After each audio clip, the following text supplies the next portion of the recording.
వైఎస్ఆర్సీపీ నుంచి బొట్ట రామారావు గారు గెస్ట్తో మాట్లాడేటువంటి ప్రయత్నం చేద్దాం. ముందు AP TDP senior AP BJP senior leader Satyamurthy గారితో మాట్లాడదాం. సత్యమూర్తి గారు, మీ పార్టీలోకి తీసుకుంటున్నారా విజయసాయి రెడ్డి గారిని? మరి సార్ మ్యూట్లో ఉన్నారు, సత్యమూర్తి గారు మ్యూట్లో ఉన్నారు. ఇప్పుడు వస్తుంది సార్. ప్యానల్లో ఉన్నటువంటి పెద్దలకి మీకు అందరికి కూడా నమస్కారాలు సార్. అలాగే మీ ప్రేక్షకులందరికీ కూడా. ఇప్పుడు ఇవన్నీ కూడా ఊహాగానాలండి.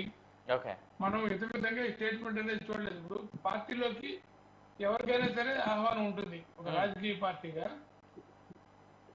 ఏ పార్టీ వాళ్ళైనా సరే ఏ పార్టీ అయినా చేరచ్చు.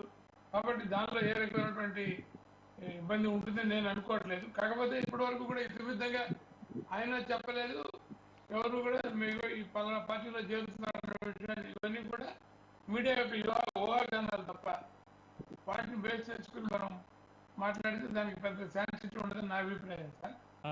అయితే ఇవాళ ఉన్నటువంటి రాజకీయాల్లో ఎవరైనా ఏ పార్టీలో ఏదైనా జరగచ్చు. ఇప్పుడు శాశ్వత శత్రువులు శాశ్వత మిత్రులు ఉండరని చెప్తారు రాజకీయాలు. అలాగే కాబట్టి ఎవరైనా ఏ పార్టీలైనా చేరచ్చు. ఇప్పుడు నిన్నటికి మీద 2 రోజుల క్రితం విజయసాయి రెడ్డి గారు, అంటే మామూలుగా కావచ్చు, చంద్రబాబు నాయుడు గారికి బర్త్డే దాని మీద కూడా టీడీపీలో జరగబోతున్నారని ఎవరో కామెంట్ పెట్టారు. ఆయన ట్విట్టర్ వేదికగా ఆయన బర్త్డే విషయం చెప్తే టీడీపీ కామెంట్ కూడా పెడుతున్నారు. అంటే నేను ఉదాహరణగా చెప్తున్నాను.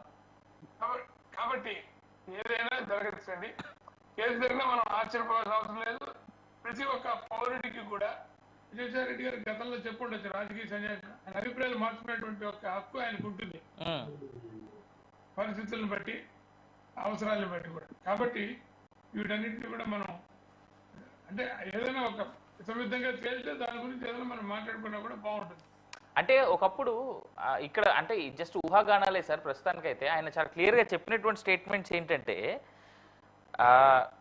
ఒక స్టేట్మెంట్ చెప్పారు ఆయన, తన పొలిటికల్ రీఎంట్రీ గురించి, రాజకీయాల్లోకి మళ్ళీ రావాలనుకుంటే నన్ను ఎవరు ఆపరు, నాకు ఎవరి పర్మిషన్ అవసరం లేదు అని కుండబద్దలు కొట్టి ఎవరన్నా ఆపాలనుకుంటే వాళ్ళ ఇష్టం కానీ నన్ను మాత్రం ఎవరు ఆపలేరు అంటూ ఆయన ఒక చిన్న స్టేట్మెంట్ ఇచ్చారు. అది చాలా పెద్ద స్టేట్మెంట్ గానే చూడొచ్చు మనం ఇన్ఫాక్ట్, ఎందుకంటే విజయసాయి రెడ్డి లాంటి స్టేచర్ ఉన్నటువంటి వ్యక్తికి. But will BJP accept sir Vijayasai Reddy గారు లాంటి వ్యక్తిని బీజేపీ పార్టీలోకి వస్తారంటే? బీజేపీ పార్టీకి ఉన్నటువంటి ఎవరికి కూడా రాజకీయాల్లో రీఎంట్రీని ఆపేటువంటి హక్కు ఉండదు. ఎందుకంటే ప్రతి పౌరుడికి కూడా ఉంటుంది అదే హక్కు, ఫండమెంటల్ రైట్ విజయసాయి రెడ్డి గారికి కూడా ఉంటుంది. ఇప్పుడు తీసుకుంటారా పార్టీలు అనేటువంటిది పార్టీ ఇష్టం. కానీ మా పార్టీ జనరల్ ఏంటంటే ఎవరినైనా సరే మేము స్వాగతిస్తాం. పార్టీ సిద్ధాంతాలు నచ్చి పార్టీకి ఇప్పుడు అంతకుముందు కనుక తీసుకున్నట్లయితే అనేక మంది మా పార్టీలో చేరడం జరిగింది. అంతకుముందు విమర్శించినటువంటి అనేక మంది మా పార్టీలో చేరి ఇప్పుడు ప్రముఖమైనటువంటి స్థానాల్లో ఉండి పార్టీకి డెడికేట్ గా పనిచేసేటువంటి చరిత్ర పార్టీ కార్యక్రమం. సో కాబట్టి పార్టీ కార్యక్రమాలు నచ్చి, పార్టీ సిద్ధాంతాలు నచ్చి, పార్టీకి సేవ చేయడానికి సిన్సియర్ గా ముందుకు వస్తే ఎవరినైనా పార్టీ చేర్చుకుంటుందని వ్యక్తిగతంగా నా అభిప్రాయం. అయితే కొన్ని రిజర్వేషన్స్ కూడా ఉండొచ్చు ఇందులో, అది కూడా నేను ఖచ్చితంగా చెప్పలేను. ఎందుకంటే రాజకీయాల్లో పార్టీ యొక్క అవకాశాలు, అవసరాలు ఇవన్నింటిని బట్టి కూడా చేర్చుకుంటుంటారు ఏ రాజకీయ పార్టీ అయినా. ఖచ్చితంగా ఇది జరుగుతుందని మనం చెప్పలేం. ఏదైనా మనం పేజీ చూడాల్సిందే సార్. ఇప్పుడు చేరేది నేను కాదు, చేర్చుకునేది నేను కాదు. ఇది జరుగుతున్నది విజయసాయి రెడ్డి గారు, చేర్చుకోవాల్సింది భారతీయ జనతా పార్టీ అగ్రనాయకత్వం, అధిష్టానం.